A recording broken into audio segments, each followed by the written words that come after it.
Krásně to tady profukuje z té terasy.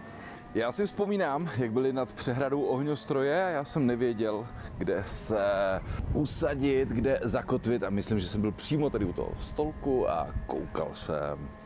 Jo. A tehdy jsem si říkal, musím sem zajet a natočit tenhle hotel. A už tehdy jsem si říkal, pěkný počasí, léto, prázdniny, jinak to nemá smysl. A vidíte, jak to dopadlo. Na zdraví. Jinak pro zajímavost, já tady platím 4,5 tisíce za noc se snídaní, plus jsem připlácel 5krát za tu večeři, takže 5 tisíc za pobyt s polopenzí pro mě samotného. Pokud odstraníme ty děti, tak nám to výrazně klesne.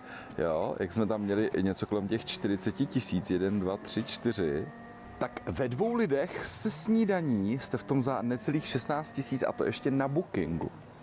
Já to nechápu, proč je to o tolik dražší s těmi dětmi. Kdybyste chtěli apartmán, tak ve 2 lidech se snídaní 23 tisíc a s polopenzí 27. Zase ceny na Bookingu, na jejich webu to bude o něco levnější. Jsem zvědavý na snídani, ta se určitě bude podávat tady, takže budeme moct zítra posoudit, jestli tady mají lepší snídaně než večeře nebo naopak.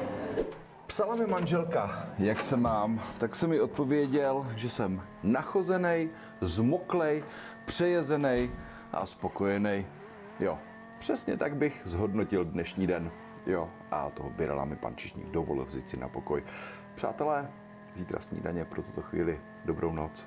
Krásné dobré ráno, přátelé. Račte si všimnout, jak se nám dneska vyčasilo. Sluníčko, pocitově je teplej než včera a hlavně neprší. Ale já jsem si všiml jedné věci.